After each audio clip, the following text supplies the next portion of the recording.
നിങ്ങൾക്ക് കുട്ടിക്കാലത്ത് ആരോടെങ്കിലും ഇഷ്ടം തോന്നിയിട്ടുണ്ടോ? പലർക്കും തോന്നിയിട്ടുണ്ടാകാം. പക്ഷേ അതെല്ലാം പ്രണയത്തിലെത്തണമെന്നില്ല.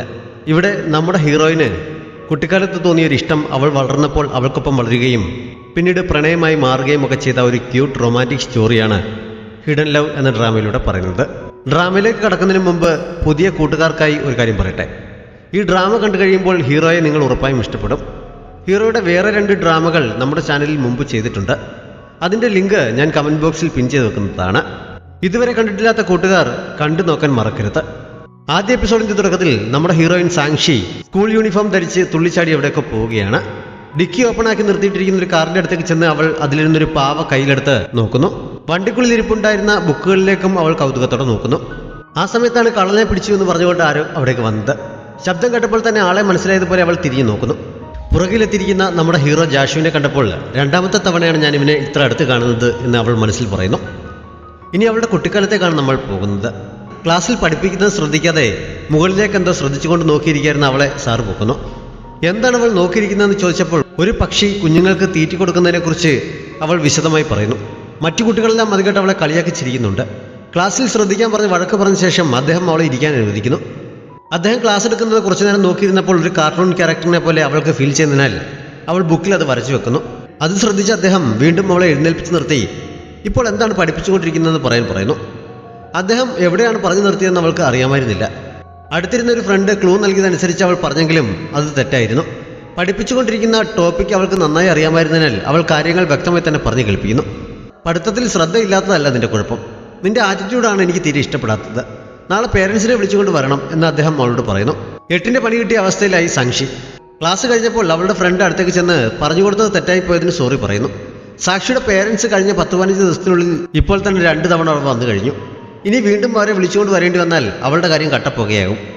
നീ പിന്നെയും അദ്ദേഹത്തിന്റെ ക്ലാസ്സിൽ ഇത്ര ശ്രദ്ധയില്ലാതിരിക്കുന്ന എന്തിനാണെന്ന് ചോദിച്ച് കൂട്ടുകാരി കുറ്റപ്പെടുത്തിയപ്പോൾ അദ്ദേഹത്തിന്റെ സൗണ്ട് കേൾക്കുമ്പോൾ എനിക്ക് താരാട്ട് പോലെയാണ് തോന്നുന്നത്. എന്തെങ്കിലും ചെയ്തുകൊണ്ടിരുന്നില്ലെങ്കിൽ ഞാൻ അറിയാതെ ഉറങ്ങിപ്പോകുമെന്ന് അവൾ പറയുന്നു. സംസാരിക്കുന്നിടയിൽ അവൾ ബാഗിൽ സാധനങ്ങളൊക്കെ എടുത്തു വെക്കുകയാണ്. ഈ സമയത്ത് അവൾക്ക് പുറകിലെ ജനലിനടുത്ത് ഒരു ആൺകുട്ടി കൂട്ടുകാർക്കൊപ്പം വന്ന് അവളുടെ ഫ്രണ്ടിനോടെന്തോ ആംഗ്യം കാണിക്കുന്നുണ്ട്. അവളതിന് മറുപടി നൽകുന്നു. സാക്ഷി ഇതൊന്നും അറിയുന്നില്ല. അവർ പുറത്തേക്ക് നടക്കുമ്പോൾ നമുക്ക് ബുക്ക് സ്റ്റോറിലേക്ക് പോയാലോ, ജെങ്സു അവിടെ വെയിറ്റ് ചെയ്യാമെന്ന് പറഞ്ഞിട്ടുണ്ട് എന്ന് ഫ്രണ്ട് അവളോട് പറഞ്ഞെങ്കിലും താല്പര്യമില്ല എന്ന് പറഞ്ഞ് അവൾ വീട്ടിലേക്ക് നടക്കുന്നു. നേരത്തെ ക്ലാസ്സിൽ ചെന്ന് ഫ്രണ്ടിനോട് ആംഗ്യം കാണിച്ച പയ്യനാണ് ഷെങ്സു. മുന്നോട്ട് നടന്ന സാക്ഷി ഫോൺ എടുത്ത് നാളെ വീട്ടിലേക്ക് വരുമോ എന്ന് ചോദിച്ച് ബ്രദറിന് മെസ്സേജ് അയക്കുന്നു. അപ്പോഴേക്കും അവളുടെ പുറകെ ഓടിയെത്തിയ ഫ്രണ്ട് വീണ്ടും അവളെ ബുക്ക് സ്റ്റോറിലേക്ക് പോകാൻ നിർബന്ധിക്കുന്നു. നിന്റെ പേരൻസിനെ വിളിപ്പിച്ചത് കൊണ്ടാണോ നിനക്ക് ഇത്ര മൂഡ് ഓഫ്? നാളെ നീ അവരെ വിളിച്ചുകൊണ്ട് വരുമോ എന്ന് ഫ്രണ്ട് ചോദിച്ചപ്പോൾ അവർ വരാൻ പോകുന്നില്ല, ഞാൻ എൻ്റെ ചേട്ടനോട് വരാൻ പറഞ്ഞിട്ടുണ്ട് എന്ന് അവൾ ഫോൺ കാണിച്ചുകൊണ്ട് സന്തോഷത്തോടെ പറയുന്നു. അപ്പോഴേക്കും ചേട്ടൻ വരില്ല എന്ന് റിപ്ലൈ നൽകിയിരുന്നു. അതോടെ അവൾ ആകെ മൂഡ് ഓഫായി വീട്ടിലേക്ക് നടക്കുന്നു. അവളെയും കൂട്ടി ബുക്ക് സ്റ്റോറിലേക്ക് പോകാനുള്ള പ്ലാൻ ഫെയിലായതിൻ്റെ നിരാശയിൽ വഴിയിൽ കാത്തു നിൽപ്പുണ്ടായിരുന്ന ഷെങ്സു അവളോട് ബുക്ക് സ്റ്റോറിലേക്ക് വരുന്നോന്ന് വീട്ടിൽ ചോദിച്ചെങ്കിലും വരുന്നില്ല എന്ന് പറഞ്ഞ് അവൾ ഒഴിഞ്ഞു മാറിപ്പോകുന്നു. നീ അവളെ കൂട്ടിക്കൊണ്ട് വരാമെന്ന് വാക്ക് തന്നതല്ലേ എന്ന് പുറകെ വന്ന ഫ്രണ്ടിനോട് അവൻ ചോദിച്ചപ്പോൾ സാക്ഷിക്ക് പേരൻസിനെ വിളിച്ചുകൊണ്ട് വരാൻ പണിഷ്മെന്റ് കിട്ടിയതിനെ കുറിച്ച് അവൾ പറയുന്നു. ഷെങ്സു അത്യാവശ്യം തല്ലിപ്പൊളിയാണ്. അവൻ്റെ പേരൻസിനെയും മിക്കവാറും സ്കൂളിലേക്ക് വിളിപ്പിക്കാറുണ്ട്. പക്ഷേ ഇതിപ്പോൾ നിന്റെ പേരൻസിനേക്കാൾ കൂടുതൽ അവളുടെ പേരൻസിനെയാണല്ലോ വിളിപ്പിക്കുന്നത് എന്ന് പറഞ്ഞ് കൂട്ടുകാർ അവനെ കളിയാക്കുന്നു. കുറെ മുന്നോട്ട് നടന്ന സാക്ഷി ചേട്ടൻ വരില്ല എന്ന് പറഞ്ഞതിന്റെ ദേഷ്യത്തിൽ ഫോൺ എടുത്ത് അവളോട് ദേഷ്യപ്പെട്ട് നിനക്ക് നാളെ വരാൻ പറ്റുമോ എന്നൊക്കെ ചോദിച്ച് മെസ്സേജ് അയക്കുന്നു. ചേട്ടൻ്റെ നമ്പർ അവൾ സേവ് ചെയ്തിരിക്കുന്നത് തന്നെ സില്ലി ഡോഗ് എന്ന പേരിലാണ്. വരില്ല എന്ന് ചേട്ടൻ വീണ്ടും മറുപടി നൽകിയപ്പോൾ അച്ഛനെയും അമ്മയും വിളിച്ചുകൊണ്ട് എങ്ങനെ അങ്ങോട്ടേക്ക് പോകും എന്ന് ചിന്തിച്ച് അവൾ ആകെ വിഷമത്തോടെ ആണ് മുന്നോട്ട് നടന്നത്. വഴിയിൽ കണ്ടൊരു നായ്ക്കുട്ടിയെ എടുത്ത് അതിനെ ഓമനിച്ച് അതിനോട് കുറെ കിന്നാരം പറഞ്ഞിട്ടാണ് അവൾ മുന്നോട്ട് പോകുന്നത്. അതിൻ്റെ അടുത്ത് തന്നെയാണ് അവളുടെ വീട്. അവളുടെ ഫാമിലി അത്യാവശ്യം റിച്ചാണ് എന്ന് വീട് കാണുമ്പോൾ അറിയാം. അവൾ ചെല്ലുമ്പോൾ അമ്മ കിച്ചണിൽ എന്തോ ചെയ്തുകൊണ്ട് നിൽക്കുകയാണ്. അമ്മയോട് അപ്പോൾ തന്നെ വിവരം പറഞ്ഞാലോ എന്ന് ചിന്തിച്ച് അവൾ അടുത്തേക്ക് ചെന്നെങ്കിലും അമ്മ കുറച്ച് ഫ്രൂട്ട്സ് എടുത്ത് അവളുടെ കയ്യിലേക്ക് കൊടുത്തിട്ട് ചേട്ടൻ വന്നിട്ടുണ്ട്, ഇത് അവനെ കൊണ്ട് കൊടുക്കാൻ പറയുന്നു. അമ്മ പിന്നെയും എന്തോ പറയാൻ വന്നെങ്കിലും ചേട്ടൻ വന്നിട്ടുണ്ട് എന്ന് കേട്ടതിൻ്റെ സന്തോഷത്തിൽ അവൾ അത് കേൾക്കാൻ നിൽക്കാതെ വേഗം മുകളിലേക്ക് കൊടുന്നു. അവൾ ചെല്ലുമ്പോൾ ചേട്ടൻ്റെ മുറിയിലുണ്ടായിരുന്നത് ജാഷുവാണ്. അന്നാണ് അവൾ അവനെ ആദ്യമായി കാണുന്നത്. പെട്ടെന്ന് കണ്ടപ്പോൾ ചേട്ടൻ എങ്ങനെയാണ് ഇത്ര സുന്ദരനായതെന്ന് ചിന്തിച്ച് നീ പ്ലാസ്റ്റിക് സർജറി വല്ലതും ചെയ്തോ എന്ന് അവൾ ചോദിക്കുന്നു. അവൾ തെറ്റിദ്ധരിച്ചിരിക്കുകയാണെന്ന് മനസ്സിലായി അവൻ ചിരിച്ചുകൊണ്ട് അടുത്തേക്ക് വന്ന് സൂക്ഷിച്ച് നോക്കാൻ പറയുന്നു. അപ്പോഴേക്കും അബദ്ധം മനസ്സിലായി അവൾ പതുക്കെ സ്ഥലം വിടാനായി പുറകിലേക്ക് നടന്നപ്പോഴാണ് ബാത്റൂമിലായിരുന്ന ചേട്ടൻ പുറത്തേക്ക് ഇറങ്ങി വന്നത്. ചേട്ടൻ അവളെ കുട്ടിപ്പിശാശ് എന്നാണ് വിളിക്കാറുള്ളത്. നീ എന്ത് കുരുത്തക്കാടാണ് സ്കൂളിൽ ഒപ്പിച്ചു വെച്ചിരിക്കുന്നത്? എന്തോ ഒപ്പിച്ചിട്ടായിരിക്കണമല്ലോ നീ എന്നെ മിസ് ചെയ്യുന്നു, ഇവിടേക്ക് വരാൻ പറഞ്ഞത് എന്ന് അവൻ ചോദിക്കുന്നു. ഞാനൊന്നും ഒപ്പിച്ചിട്ടില്ല എന്നവൾ പറഞ്ഞപ്പോൾ അങ്ങനെ വരാൻ സാധ്യതയില്ലല്ലോ എന്ന് പറഞ്ഞുകൊണ്ട് അവൻ അവിടെ ഇരിക്കുന്നു. സാക്ഷിയിടയ്ക്ക് ജാഷുവിനെ ഇടങ്ങണ്ടിട്ട് നോക്കുന്നുണ്ട്. അവൻ ഇരിക്കുന്നത് കാര്യമാക്കാതെ സ്കൂളിൽ വരുന്നതിനെ കുറിച്ച് ചേട്ടൻ്റെ അടുത്ത് എന്ന് അവൾ പറയാൻ തുടങ്ങിയപ്പോഴാണ് ഇത് നിന്റെ അനിയത്തിയാണോ എന്ന് ജാഷു ചോദിച്ചത്. പിന്നെ അല്ലാതെ മോളാണെന്നാണോ നീ വിചാരിച്ചത് എന്ന് ചോദിച്ച് ഞാൻ അവനെ കളിയാക്കുന്നു. അതാരാണെന്ന് അവളും ചേട്ടനോട് ചോദിക്കുന്നു. എൻ്റെ റൂംമേറ്റ് ആണെന്ന് പറഞ്ഞ് ചേട്ടൻ അവനെ പരിചയപ്പെടുത്തുന്നു. ജാഷു എഴുന്നേറ്റ് അവൾക്കരികിലേക്ക് ചെന്ന് അവളെ പരിചയപ്പെട്ടിട്ട് ഞാനോടായി നമ്മൾ രണ്ടുപേരും കാണാൻ ഒരേപോലെയാണോ എന്ന് ചോദിക്കുന്നു. നിനക്കെന്താ കണ്ണ് കാണാൻ വയ്യേ? സംശയമുണ്ടെങ്കിൽ കണ്ണാടിയിൽ പോയി നോക്ക്, ഞാൻ നിന്റെ പോലെയൊന്നുമല്ല എന്ന് പറഞ്ഞുകൊണ്ട് ഞാൻ അവിടെ നിന്ന് എഴുന്നേൽക്കുന്നു. എനിക്കും അങ്ങനെ തന്നെയാണ് തോന്നിയിട്ടുള്ളത്. പക്ഷെ നിന്റെ അനിയത്തി എന്നെ നീയായി തെറ്റിദ്ധരിച്ച് നീ പ്ലാസ്റ്റിക് സർജറി ചെയ്തതാണെന്നാണ് അവൾ കരുതിയത് എന്നവൻ പറയുന്നു. അത് കേട്ടപ്പോൾ ഞാൻ ദേഷ്യം വരുന്നുണ്ട്. അത് മനസ്സിലായ സാക്ഷി പെട്ടെന്ന് വിഷയം മാറ്റാൻ ശ്രമിച്ചെങ്കിലും എന്നെ കാണാൻ കൊള്ളില്ലെന്നാണോ നീ പറഞ്ഞതിൻ്റെ അർത്ഥം എന്ന് ചോദിച്ച് അവൻ അവളുടെ തലക്കിട്ടൊന്ന് കൊട്ടാൻ തുടങ്ങുന്നു. അവൾ അവൻ്റെ കൈ തട്ടി മാറ്റിയിട്ട് പ്ലാസ്റ്റിക് സർജറി ചെയ്ത് കഴിയുമ്പോൾ നീ അവൻ്റെ അത്ര സുന്ദരനാവുന്നത് സ്വാഭാവികമല്ലേ? പിന്നെ നിന്റെ ഫ്രണ്ട് വന്നിട്ടുണ്ട് എന്ന് അമ്മ എന്നോട് പറഞ്ഞിരുന്നില്ല. അപ്പോൾ പിന്നെ ഞാൻ തെറ്റിദ്ധരിച്ചതിൽ എന്താണ് കുഴപ്പം എന്ന് ചോദിച്ച് സ്വയം ന്യായീകരിക്കുന്നു. ഒച്ച വയ്ക്കാതെ എന്ന് പറഞ്ഞ് അവൻ ദേഷ്യപ്പെട്ടെങ്കിലും തൽക്കാലം വഴക്ക് മതിയാക്കി പുറത്തു പോകാനായി റെഡിയാകുന്നു. ജാഷു ഈ സമയം അവളെ അടുത്തേക്ക് വിളിപ്പിച്ച് അവൾക്ക് ഫ്രൂട്ട്സ് നൽകുന്നുണ്ട്. ഞാൻ പുറത്തു പോകാൻ റെഡിയാകുന്നത് കണ്ട് അവൾ അവൻ്റെ അടുത്തേക്ക് ചെന്നിട്ട് എനിക്ക് നിന്റെ ഒരു സഹായം വേണം എന്ന് പറയുന്നു. എനിക്കൊട്ട് സമയമില്ല, ഞാൻ പ്ലാസ്റ്റിക് സർജറി ചെയ്യാൻ പോവുകയാണെന്ന് അവൻ ഗമയിൽ പറയുന്നുണ്ട്. സഹായിക്കുമോ എന്ന് പറഞ്ഞ് അവൾ കൊഞ്ചാൻ തുടങ്ങുന്നു. എന്താണ് കാര്യമെന്ന് പോലും അറിയാതെ അവൻ എങ്ങനെ സഹായിക്കാനാണ്? ആദ്യം കാര്യം എന്താണെന്ന് പറയാൻ അവൻ പറഞ്ഞപ്പോൾ നീ ഓക്കെ പറഞ്ഞാലേ ഞാൻ കാര്യം പറയുമെന്ന് അവൾ പറയുന്നു. അത് പറ്റില്ല എന്ന് അവൻ പറഞ്ഞപ്പോൾ അവൾ മാസ്റ്റർ പീസ് നമ്പർ പുറത്തിറക്കുന്നു. ചേട്ടനെ തല്ലിയെന്ന് പറഞ്ഞ് അവിടെ നിന്ന് അമ്മയെ വിളിച്ച് ഉറക്കെ കരയാൻ തുടങ്ങുന്നു. അവളുടെ കരച്ചിലിൻ്റെ ശക്തി കൂടിയതോടെ അമ്മ മുകളിലേക്ക് കയറിയെന്ന് തന്നെ വഴക്ക് പറഞ്ഞ് അവിടെ നിന്ന് കൊണ്ടുപോകുന്നു. അവൾ ഈ സമയം ജാഷുവിൻ്റെ പുറകിൽ കരഞ്ഞുകൊണ്ട് നിൽക്കുകയാണ്. അവർ രണ്ടുപേരും മുറിയിൽ നിന്ന് പോയി കഴിഞ്ഞപ്പോൾ മുഖം തുറയ്ക്കാനൊരു ടിഷ്യൂ എടുത്ത് തരാൻ അവൾ അവനോട് ആവശ്യപ്പെടുന്നു. അവനൊരു ടിഷ്യൂ എടുത്ത് കൊടുത്തിട്ട് നീ എന്താണ് ഇപ്പോൾ അമ്മയുടെ മുന്നിൽ അവനെ കുറ്റക്കാരനാക്കിയത്? ഇങ്ങനെ മിക്കവാറും സംഭവിക്കാറുണ്ടോ എന്ന് ചോദിക്കുന്നു. ഇതൊക്കെ ഇവിടെ പതിവാണ്, അമ്മ ചേട്ടനൊന്നും ചെയ്യില്ല, അതുകൊണ്ട് അതിനെക്കുറിച്ച് ഓർത്ത് വിഷമിക്കേണ്ട എന്ന് അവൾ പറയുന്നു. എന്നാലും അവൾ ചെയ്തത് മോശമായി പോയില്ലേ എന്നവൻ ചോദിച്ചപ്പോൾ അവൾ വീണ്ടും കരയാൻ തുടങ്ങുന്നു. അവൻ പെട്ടെന്ന് അവളെ സമാധാനിപ്പിക്കുന്നുണ്ട്. അപ്പോഴാണ് ചേട്ടന് പകരം അവനെ സ്കൂളിൽ കൊണ്ടുപോയാലെന്ന ഐഡിയ അവൾക്ക് തോന്നിയത്. നാളെ കുറച്ച് ഫ്രീ ടൈം ഉണ്ടാക്കുമോ എന്നവൾ ചോദിച്ചപ്പോൾ തന്നെ അവളുടെ ഉദ്ദേശം മനസ്സിലായവൻ ഞാൻ ഫ്രീ അല്ല എന്ന് പറയുന്നു. പക്ഷേ ഫ്രീ ആയേ പറ്റും, നീ ഇപ്പോൾ പ്ലാസ്റ്റിക് സർജറിയുടെ കാര്യം പറഞ്ഞതുകൊണ്ടാണ് ഞങ്ങൾ തമ്മിൽ വഴക്കിട്ടത്, അല്ലായിരുന്നെങ്കിൽ അവൻ എന്നെ സഹായിച്ചാന്, അതുകൊണ്ട് ഇത് നിന്റെ കുഴപ്പമാണ്, നീ തന്നെ ഇതിന് പരിഹാരം കണ്ടേ പറ്റൂ എന്നവൾ പറയുന്നു. അവൾ പറഞ്ഞതിലൊരു പോയിന്റ് ഉള്ളത് കൊണ്ട് എന്ത് സഹായമാണ് അവൾക്ക് വേണ്ടതെന്ന് അവൻ ചോദിക്കുന്നു. അപ്പോഴാണ് ബ്രദറായി വന്ന് ടീച്ചറെ കാണുന്നതിനെക്കുറിച്ച് അവൾ പറഞ്ഞത്. എന്ത് കുരുത്തക്കേടാണ് അവൾ ഒപ്പിച്ചതെന്ന് അവൻ ചോദിച്ചപ്പോൾ പറഞ്ഞില്ലെങ്കിൽ കുഴപ്പമുണ്ടോ എന്ന് അവൾ ചോദിക്കുന്നു. കുഴപ്പമൊന്നുമില്ല, പക്ഷേ എനിക്ക് നാളെ സമയമില്ല എന്ന് പറഞ്ഞ് അവൻ എഴുന്നേറ്റ് പോകാൻ തുടങ്ങിയപ്പോൾ ക്ലാസ്സിൽ ശ്രദ്ധിക്കാതെ ഇരുന്നാണ് കുഴപ്പം എന്നവൾ പറയുന്നുണ്ട്. അത്ര ചെറിയ കാര്യത്തിന് വിളിപ്പിക്കാൻ സാധ്യതയില്ലല്ലോ എന്ന് പറഞ്ഞ് അവൻ അത് വിശ്വസിക്കാൻ തയ്യാറാകുന്നില്ല. ഞാൻ പറയുന്നത് സത്യമാണ്, നാളെ സ്കൂളിൽ വന്ന് ടീച്ചറിനോട് സംസാരിച്ച് കഴിയുമ്പോൾ നിനക്കും അത് മനസ്സിലാകും എന്നവൾ പറഞ്ഞുകൊണ്ട് നിൽക്കുമ്പോഴാണ് ഞാൻ ഡ്രസ് ചേഞ്ച് ചെയ്യാനായി മുറിയിലേക്ക് വന്നത്. അമ്മയുടെ കയ്യിൽ നിന്ന് വഴക്ക് വാങ്ങിക്കൊടുത്തതിൻ്റെ പിണക്കത്തിലാണ് അവൻ. ഡ്രസ് ചേഞ്ച് ചെയ്യാൻ അവളോട് മുറിയിൽ നിന്ന് പുറത്തു പോകാൻ പറഞ്ഞപ്പോൾ അവൾ ജാഷുവിനെ കൂടി വിളിച്ചുകൊണ്ട് പോകുന്നു. താഴെ എത്തിയപ്പോൾ ജാഷു ഒന്നും പറയാതെ പോകാൻ തുടങ്ങുന്നത് കണ്ട് നാളെ വരുമോ ഇല്ലയോ എന്ന് പറഞ്ഞിട്ട് പോകാൻ അവൾ ആവശ്യപ്പെടുന്നു. എന്നോട് തന്നെ പറഞ്ഞാൽ മതി, അവൻ വരും എന്ന് ജാഷു പറഞ്ഞപ്പോൾ അവൻ എന്നോട് ശരിക്കും പിണക്കത്തിലാണ്, അതുകൊണ്ട് വരില്ല എന്നവൾ പറയുന്നു. അപ്പോഴേക്കും ഡ്രസ് ചേഞ്ച് ചെയ്ത് ഞാൻ താഴേക്ക് ഇറങ്ങി വരുന്നുണ്ട്. ഇപ്പോൾ തന്നെ അവനോട് പറയാൻ ജാഷു അവളെ ആംഗ്യം കാണിച്ചെങ്കിലും അവൾ അങ്ങനെ തന്നെ നിൽക്കുകയാണ്. അപ്പോഴാണ് ഷോ ലൈറ്റിലെ ഒരു ബൾബ് കത്തുന്നില്ല എന്ന് പറഞ്ഞുകൊണ്ട് അമ്മ അവിടെ വന്നത്. അവനത് ശ്രദ്ധിക്കുന്നുണ്ട്. അവൻ പോകാനായി അമ്മയോട് യാത്ര പറഞ്ഞപ്പോൾ ഡിന്നർ കഴിച്ചിട്ട് പോയാൽ മതി, ഞാൻ ഒരുപാട് ഡിഷസ് ഉണ്ടാക്കിയിട്ടുണ്ട് എന്ന് അമ്മ പറഞ്ഞെങ്കിലും എനിക്കൊരു പാർട്ട് ടൈം ജോബ് ഉണ്ട്, അതുകൊണ്ട് നിൽക്കാൻ കഴിയില്ല എന്ന് പറഞ്ഞ് അവൻ പോകാൻ തുടങ്ങുന്നു. അവൻ കഴിക്കാൻ നിൽക്കാത്തത് കൊണ്ട് ഞാനും കഴിക്കാതെ പോകാൻ തുടങ്ങുന്നു. വേസ്റ്റ് കളയാൻ അമ്മ അവനോട് പറഞ്ഞെങ്കിലും അവനത് കേൾക്കാത്ത മട്ടിൽ മടി പിടിച്ച് നിൽക്കുന്നു. ഞാൻ കളഞ്ഞോളാം എന്ന് പറഞ്ഞ് ജാഷു വേഗം അതിച്ചെന്ന് പിടിച്ച് വാങ്ങുന്നു. വേണ്ടെന്ന് അമ്മ പറയുന്നുണ്ടെങ്കിലും ഞാൻ ആ വഴിക്കാണ് പോകുന്നതെന്ന് പറഞ്ഞ് നിർബന്ധിച്ച് അവൻ അതും കയ്യിൽ വാങ്ങിയാണ് പോയത്. പുറത്തിറങ്ങി അവൻ്റെ പുറകെ ചെന്ന് ഡിന്നർ കഴിച്ചിട്ട് പോയാൽ പോരെ എന്ന് അവളും ചോദിക്കുന്നു. അടുത്ത തവണ കഴിക്കാമെന്ന് അവൻ പറഞ്ഞുകൊണ്ട് നിൽക്കുമ്പോഴാണ് വെറുതെ അവളോട് സംസാരിച്ചെന്ന് നിന്റെ സമയം വേസ്റ്റാക്കണ്ട എന്ന് പറഞ്ഞുകൊണ്ട് ഞാൻ അവിടേക്ക് വന്നത്. അപ്പോഴേക്കും അവർ തമ്മിൽ തർക്കം നടക്കുന്നുണ്ട്. അവൾക്കിപ്പോൾ 14 വയസ്സുണ്ട്, പക്ഷെ അതിന് തക്കവണ്ണം പൊക്കമില്ല എന്ന് പറഞ്ഞ് അവൻ അവളെ കളിയാക്കുന്നു. നിനക്ക് 30 വയസ്സാകുമ്പോഴും 18 വയസ്സേ ഉള്ളൂ എന്നെല്ലാവരും കരുതും എന്നൊക്കെ പറഞ്ഞ് അവളെ കളിയാക്കിയിട്ട് അവൻ വണ്ടിയുടെ അടുത്തേക്ക് പോകുന്നു. അവൾ ഏത് സ്കൂളിലാണ് പഠിക്കുന്നത്, ഏത് ക്ലാസ്സിലാണ്, അവളുടെ പേരെന്താണെന്നൊക്കെ ജാഷു അവളോട് ചോദിച്ചറിയുന്നു. നീ എപ്പോഴാണ് നമ്മൾ തമ്മിൽ കാണാൻ പോകുന്നത് നിനക്കറിയാമല്ലോ എന്ന് പറഞ്ഞിട്ടാണ് അവൻ പോയത്. അവൻ പറഞ്ഞതിൻ്റെ അർത്ഥം എന്താണെന്നോ നാളെ സ്കൂളിൽ വരുമോ ഇല്ലയോ എന്നൊന്നും അവൾക്ക് മനസ്സിലാകുന്നില്ല. അടുത്ത ദിവസം അവൻ അവളുടെ സ്കൂളിൽ പോയോ ഇല്ലയോ എന്നൊന്നും ഇപ്പോൾ കാണിക്കുന്നില്ല. പിന്നെ കാണിക്കുന്നത് കുറേ വർഷങ്ങൾക്ക് ശേഷമുള്ള സാക്ഷിയാണ്. അവൾക്കിപ്പോൾ 17 വയസ്സായിരിക്കുന്നു. സ്കൂളിൽ പോകാൻ റെഡിയായി അവൾ താഴേക്ക് ഇറങ്ങി ചെന്നപ്പോൾ ഞാൻ അവിടെ ഇരിപ്പുണ്ട്. അവനൊരു മാസത്തിന് ശേഷമാണ് വീട്ടിലേക്ക് വരുന്നത്. പക്ഷെ അവൾ അവനെ കണ്ടതായി ഭാവിക്കാതെ ഫോണിൽ നോക്കിക്കൊണ്ട് ബ്രേക്ക്ഫാസ്റ്റ് കഴിക്കാൻ പോയിരിക്കുന്നു. നീ എന്താണ് എന്നെ മൈൻഡ് ചെയ്യാത്തതെന്ന് ചോദിച്ചുകൊണ്ട് അവൻ പുറകെ ചെന്നപ്പോൾ നീ വീട്ടിലേക്ക് വന്നിട്ട് 1 മാസമായി, അച്ഛനും അമ്മയും പോലും നിന്നെ ഇപ്പോൾ തിരിച്ചറിയുന്നുണ്ടാവില്ല എന്നവൾ പറയുന്നു. നമ്മൾ തമ്മിൽ കണ്ടിട്ട് 1 മാസമായി, എന്നിട്ട് നീ എന്നോട് ഇങ്ങനെയാണോ സ്നേഹം കാണിക്കുന്നതെന്ന് അവൻ ചോദിച്ചപ്പോൾ ഞാൻ പിന്നെ എന്ത് വേണം എന്നവൾ ചോദിക്കുന്നു. പെട്ടെന്ന് എന്തോ ഓർത്തതുപോലെ അവൾ എഴുന്നേറ്റ് അവൻ്റെ ചുറ്റും നടന്നൊരു വെൽക്കം സോങ് പാടുന്നുണ്ട്.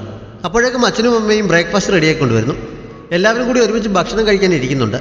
ഞാനന്ന് ക്യാമ്പസിലെ ഹോസ്റ്റലിലേക്ക് താമസം മാറുകയാണ്. സാധനങ്ങൾ ഷിഫ്റ്റ് ചെയ്യാനായി അച്ഛൻ്റെ വണ്ടി അവൻ ചോദിക്കുന്നു. സാങ്ഷിയുടെ സ്കൂൾ ക്യാമ്പസിനടുത്ത് തന്നെ ആയതുകൊണ്ട് അവളുടെ കാര്യത്തിൽ ശ്രദ്ധിക്കാൻ കഴിയുമല്ലോ എന്ന് അച്ഛൻ പറഞ്ഞപ്പോൾ അവളിപ്പോൾ വലിയ കുട്ടിയായില്ലേ, ഞാനിപ്പോഴും എന്തിനാണ് അവളുടെ പുറകെ നടക്കുന്നതെന്ന് ഞാൻ ചോദിക്കുന്നു. അല്ലെങ്കിലും അതിൻ്റെ ആവശ്യമൊന്നുമില്ല, എൻ്റെ കാര്യങ്ങൾ നോക്കാൻ എനിക്ക് കഴിയും എന്ന് അവളും പറയുന്നുണ്ട്. എൻ്റെയും റൂംമേറ്റിൻ്റെയും ലഗേജ് ഷിഫ്റ്റ് ചെയ്യാനുണ്ട്, അതുകൊണ്ട് വണ്ടി തരുമോ എന്ന് അവൻ വീട്ടിൽ ചോദിച്ചപ്പോൾ അച്ഛൻ സമ്മതിക്കുന്നു. ഏത് റൂംമേറ്റാണ് എന്ന് അവൾ ആകാംക്ഷയോടെ ചോദിച്ചെങ്കിലും അതറിഞ്ഞിട്ട് നിനക്കെന്ത് വേണം എന്നാണ് അവൻ ചോദിച്ചത്. അവൻ്റെ റൂംമേറ്റ് ജാഷു ആയിരിക്കും എന്ന് ഊഹിക്കുന്നതിനാൽ അതുവരെയുള്ള ആറ്റിറ്റ്യൂഡൊക്കെ മാറ്റിയിട്ട് അവൾ അവന് ഫുഡൊക്കെ എടുത്ത് വായിൽ വെച്ച് കൊടുത്ത് സോപ്പിടാൻ തോന്നുന്നു. മാത്രമല്ല അതുവരെ കോളേജിൽ വെച്ച് തമ്മിൽ കാണേണ്ട എന്ന് പറഞ്ഞവൾ അവനെ ഷിഫ്റ്റ് ചെയ്യാൻ സഹായിക്കാനേ അവൻ്റെ റൂമിലേക്ക് ചെല്ലാമെന്ന് പറയുന്നു. അവൾ അങ്ങോട്ടേക്ക് സഹായം ഓഫർ ചെയ്തപ്പോൾ അവൻ ആദ്യം വിശ്വസിക്കാൻ പറ്റുന്നില്ല. പിന്നെ അതൊരു ശല്യമാകുമെന്ന് കരുതി വേണ്ട എന്ന് പറയുന്നുമുണ്ട്. പഠിക്കാൻ കൂടുതലുള്ള സമയമായതുകൊണ്ട് വെറുതെ സമയം വേസ്റ്റാക്കണ്ട എന്ന് അമ്മയും പറയുന്നു. 2 ദിവസം അതിൻ്റെ പുറകെ പോയി എന്ന് പറഞ്ഞ് എനിക്ക് പ്രശ്നമൊന്നും ഉണ്ടാകാൻ പോകുന്നില്ല. ഞാൻ റിവിഷനൊക്കെ കംപ്ലീറ്റ് ആക്കി വെച്ചിരിക്കുകയാണ്. ഞാൻ കൂടി സഹായിക്കാമെന്നൊക്കെ പറഞ്ഞ് അവൾ എല്ലാവരെയും കൊണ്ട് സമ്മതിപ്പിക്കുന്നു. അങ്ങനെ ഒന്ന് ക്ലാസ് കഴിഞ്ഞ് അവൾ അവൻ്റെ റൂം അന്വേഷിച്ച് പോകുന്നു. ഈ പോക്കാണ് നമ്മൾ തുടക്കത്തിൽ കണ്ടത്.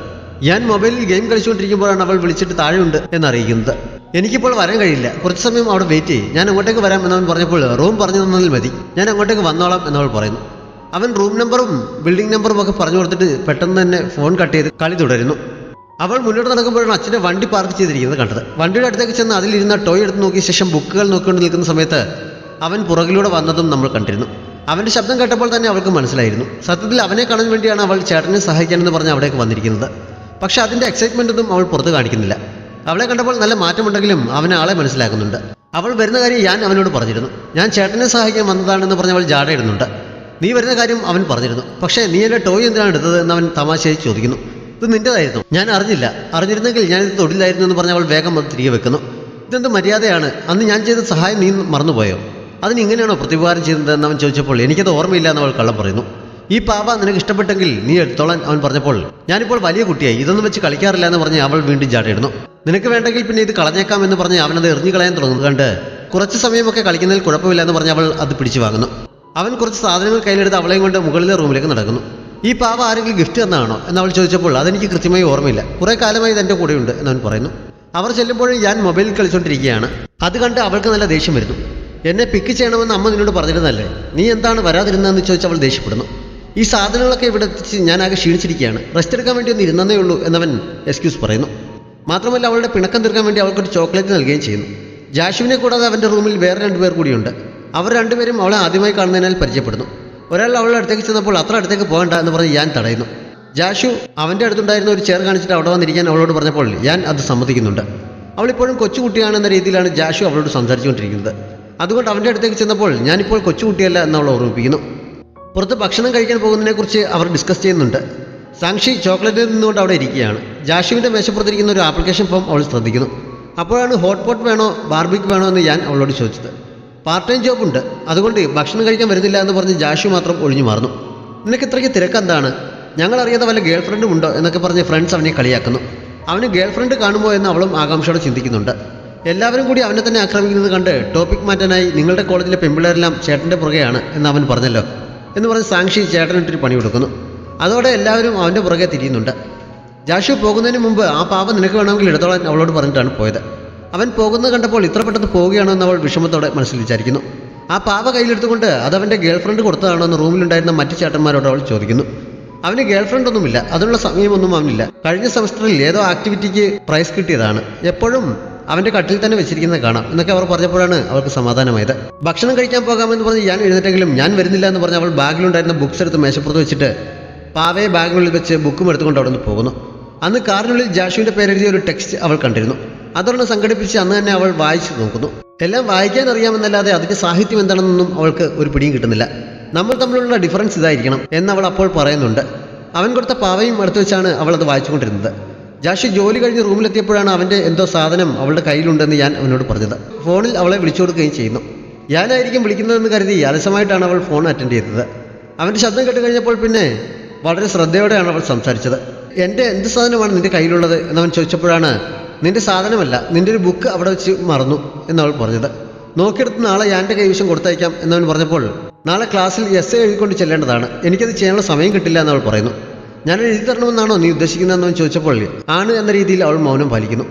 ടീച്ചർ നിങ്ങൾക്ക് ഇങ്ങനെയുള്ള വർക്ക് തരുന്നത് നിങ്ങൾ തനിയെ ചെയ്യാൻ വേണ്ടിയാണ്, അത് മറ്റുള്ളവരെ കൊണ്ട് ചെയ്യിക്കുന്നത് ശരിയല്ല, ബുക്ക് കൊണ്ടുവരാൻ മറന്നുപോയി എന്ന് ടീച്ചറിനോട് പറഞ്ഞാൽ മതി എന്നവൻ ഉപദേശിക്കുന്നു. അവളത് സമ്മതിച്ചുകൊണ്ട് മൂളുന്നു. അവൾക്ക് വിഷമമായി എന്ന് തോന്നിക്കൊണ്ടാകാം. ഇന്ന് രാവിലെ എത്ര മണിക്കാണ് സ്കൂളിൽ എത്താറുള്ളത് എന്നവൻ ചോദിക്കുന്നു. 7:40 എന്ന് അവൾ പറഞ്ഞപ്പോൾ നാളെ 6:40 ബസ് സ്റ്റോപ്പിൽ എത്താമെങ്കിൽ ഞാൻ ബുക്കുമായി അവിടെ വെയിറ്റ് ചെയ്യാം, നിന്നെ സഹായിക്കുകയും ചെയ്യാം എന്നവൻ പറയുന്നു. അപ്പോൾ തന്നെ അവൾ സമ്മതിക്കുന്നുണ്ട്. എങ്കിൽ അലാറം ഒക്കെ സെറ്റ് ചെയ്ത് വെച്ചിട്ട് വേഗം കിടന്ന് ഉറങ്ങിക്കോ, എഴുതാനുള്ള ടോപ്പിക്കും ഒന്ന് നോക്കി വെച്ചേക്കണം എന്ന് പറഞ്ഞവൻ ഫോൺ വെക്കുന്നു. അവനോട് സംസാരിക്കുന്നത് അവൾക്ക് വളരെ ഇഷ്ടമുള്ള കാര്യമാണെങ്കിലും അതൊന്നും ശബ്ദത്തിൽ ഒട്ടും തോന്നാത്ത വിധത്തിൽ ഭയങ്കര ഗൗരവത്തിലാണ് അവൾ സംസാരിച്ചത്. അവൻ ഗുഡ് നൈറ്റ് പറഞ്ഞിട്ട് തിരിച്ച് അതുപോലും പറയാതെയാണ് അവൾ ഫോൺ കട്ട് ചെയ്തത്. യാൻ്റെ ഫോണിൽ നിന്ന് അവൻ അവളുടെ ഫോൺ നമ്പർ നോട്ട് ചെയ്യുന്നുണ്ട്. അവൻ ഫോൺ വെച്ച് കഴിഞ്ഞപ്പോൾ അവൾ സന്തോഷത്തോടെ ബെഡിൽ കിടന്ന് ഉരുളുന്നു. വാഷ്റൂമിൽ നിന്നുകൊണ്ടായിരുന്നു അവൻ അവളോട് സംസാരിച്ചത്. തിരികെ റൂമിലേക്ക് ചെന്നപ്പോൾ എന്താണ് അവൾ എടുത്തുകൊണ്ട് പോയത് എന്ന് ഞാൻ ചോദിച്ചപ്പോൾ പ്രത്യേകിച്ചൊന്നുമില്ല എന്നവൻ മറുപടി നൽകുന്നു. അവളുടെ വർക്ക് ബുക്ക് മേശപ്പുറത്തിരിക്കുന്ന അവൻ കാണുന്നു. തുറന്നു നോക്കാതെ അവനത് മാറ്റി വെക്കുന്നു. സാക്ഷി പാവയെ ബെഡിൽ തന്നെ കിടത്തിക്കൊണ്ടാണ് ഉറങ്ങാൻ കിടന്നത്. നേരത്തെ പോകേണ്ടത് കൊണ്ട് അവൾ അലാറം സെറ്റ് ചെയ്ത് വെച്ചിരിക്കുന്നു. 6 മണിക്കെങ്കിലും എഴുന്നേറ്റിന് മാത്രമേ അവൻ പറഞ്ഞ സമയത്ത് ചെല്ലാൻ പറ്റുകയുള്ളൂ. 5 മണി മുതൽ 4-5 അലാം സെറ്റ് ചെയ്ത് വെച്ചിട്ടാണ് അവൾ കിടന്നത്. രാവിലെ ആദ്യത്തെ 1-2 അലാം അടിച്ചത് അവൾ കേട്ടത് പോലുമില്ല. പിന്നത്തെ 1-2 കേട്ടെങ്കിലും ഓഫ് ചെയ്ത് വെച്ചിട്ട് തിരിഞ്ഞു കിടക്കുന്നു. നമ്മളെപ്പോലെ തന്നെ. എന്തായാലും അവസാനം 6 മണിക്ക് അലാറം അടിച്ചപ്പോഴേക്കും അവൾ ഉണരുന്നുണ്ട്. അവൻ പറഞ്ഞ സമയത്ത് തന്നെ അവൾ ബസ് സ്റ്റോപ്പിൽ എത്തുന്നു. പക്ഷെ അവൻ അവിടെ ഉണ്ടായിരുന്നില്ല. അവൻ വരുമോ ഇല്ലയോ എന്ന് സംശയിച്ച് അവിടെ നിൽക്കുമ്പോഴാണ് വർഷങ്ങൾക്ക് മുമ്പ് ഇതേപോലെ അവൻ സ്കൂളിലേക്ക് വരുമോ ഇല്ലയോ എന്ന് സംശയിച്ചിരുന്നത് അവൾക്ക് ഓർമ്മ വന്നത്. ആ ടെൻഷൻ കാരണം അന്ന് അവൾക്ക് ക്ലാസ്സിൽ ശ്രദ്ധിക്കാൻ കഴിഞ്ഞില്ല. സാറ് പഠിപ്പിക്കുന്നതിനിടയിൽ പലതവണ ക്ലാസ്സിലിരുന്ന് അവൻ വരുമോ ഇല്ലയോ എന്ന് ചിന്തിച്ച് അവൾ നെടുവീർപ്പെടുകയും ചെയ്യുന്നു. അത് ശ്രദ്ധിച്ച് അദ്ദേഹം അവളുടെ അടുത്ത് ചെന്ന് ഞാൻ പഠിപ്പിക്കുന്നതിൻ്റെ കുഴപ്പം കൊണ്ടാണോ നീ ഇങ്ങനെ തുടരെ നെടുവീർപ്പെട്ടുകൊണ്ടിരിക്കുന്നതെന്ന് ചോദിക്കുന്നു. പെട്ടെന്ന് അവൾ ബോധം വന്നതുപോലെ ചാടി എഴുന്നേറ്റ് ഞാൻ നെടുവീർപ്പെട്ടെന്ന് ചോദിക്കുന്നു. നീയല്ല, ഞാനാണ് നെടുവീർപ്പെട്ടത് എന്ന് പറഞ്ഞ് ദേഷ്യം കൊണ്ട് അദ്ദേഹം മുന്നോട്ട് നടക്കുന്നുണ്ട്. ക്ലാസ് കഴിഞ്ഞപ്പോൾ നീ പേരന്റുമായി വരുന്നതുവരെ വെയിറ്റ് ചെയ്ത് ഞാൻ ഓഫീസിലിരിക്കും എന്ന് അവളോട് പറഞ്ഞിട്ടാണ് അദ്ദേഹം പോയത്. ജാഷു വരുമോ ഇല്ലയോ എന്ന് ഒരു ഐഡിയയും ഇല്ലാത്തതിനാൽ എന്ത് ചെയ്യുമെന്നറിയാതെ അവൾ ഇരിക്കുന്നത് ഈ എപ്പിസോഡ് അവസാനിക്കുന്നു. ഈ ഡ്രാമ ഇഷ്ടപ്പെട്ടെങ്കിൽ കമൻസിലൂടെ അറിയിക്കാൻ മറക്കരുത്. നിങ്ങളുടെ കമൻസാണ് മുന്നോട്ട് പോകാനുള്ള ഇൻസ്പിറേഷൻ. സോ കമൻറ്റ് ചെയ്യാനും ലൈക്ക് ചെയ്യാനും ഷെയർ ചെയ്യാനും മറക്കരുത്.